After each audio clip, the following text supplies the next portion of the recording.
अच्छा, अब प्रश्न ये उठता है कि अगर ऐसा नहीं था तो द्रोणाचार्य ने पढ़ाया क्यों नहीं? ठीक है, जब वो द्रोणाचार्य के पास Correct. जाते हैं तो हमने टेलीविजन में देखा है कि मैं सिर्फ द्रोणाचार्य ने कह दिया कि मैं नहीं राजपुत्रों को पढ़ाऊंगा, पढ़ाता हूँ। हाँ तुम सूत हो, तुमको नहीं पढ़ाऊंगा। हाँ, ऐसा भी कुछ नहीं है। द्रोणाचार्य कर्ण के गुरु हैं।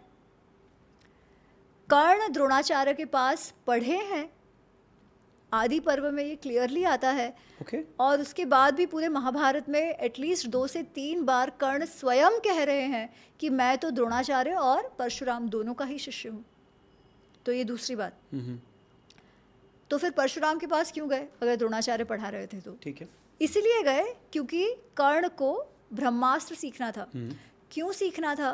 क्योंकि उसे लगता था कि मैं तो अर्जुन से अच्छा हूँ, और वो हमेशा मतलब मैं तो अर्जुन से अच्छा हूँ से ज़्यादा पहले उनको ये लगता था कि अगर मैं ब्रह्मास्त्र सीख जाऊँ तो मैं अर्जुन को हरा सकता हूँ।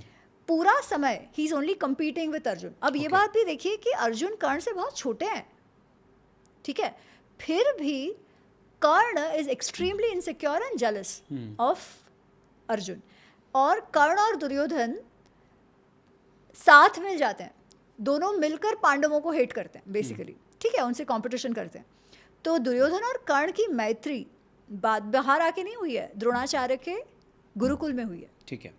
और फिर जब ब्रह्मास्त्र सीखना है कर्ण को तो द्रोणाचार्य के पास वो जाते हैं और कहते हैं मुझे ब्रह्मास्त्र सिखाओ। अब द्रोणाचार्य जानते हैं कि कितना बुरा भाव है कर्ण का अर्जुन के प्रति, इसलिए वो नहीं सिखाते। कर्ण कहता है अगर नहीं सिखाओगे तो मैं किसी और गुरु के पास चला जाऊंगा। द्रोणाचार्य कहते हैं ठीक है।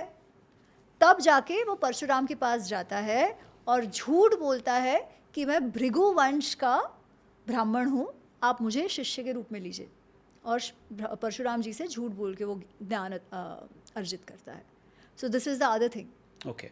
उस टाइम पे कास्ट को एज अ टैबू नहीं देखा जाता था, राइट? वो एक उपनाम था जिस उसकी आइडेंटिटी थी, न कि बाद में वो इंटरप्रिटेशन आया कि जाति व्यवस्था को लेकर के बाद में आया वो इंटरप्रिटेशन। अगर क्या वो था? इंटरप्रिटेशन तब रहा भी होगा तो कर्ण पे तो वो फिर भी नहीं अप्लाई होता, क्योंकि कर्ण उस जाति से है ही नहीं।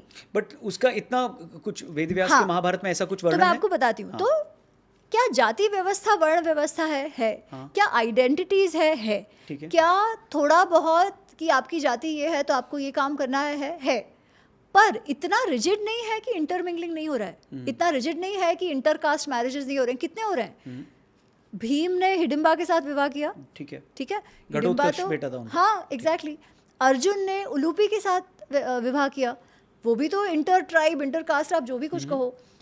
जो कुंती के जो नाना जी हैं, ठीक है, जिनके कारण भीम को वो 1000 हाथियों वाली शक्ति मिली है ना, जब वो पानी में डाल दी जाते हैं, वो नागवंश के थे और तभी वो जहर खीर से निकला और भीम ठीक हुए। करेक्ट। तो वो नागवंश के थे, मतलब इंटरमिंगलिंग तो हो ही रहा है। यदुवंश तो मैंने आपको पहले ही कहा, वो तो फ्लेक्सिबिलिटी तभी भी थी वो।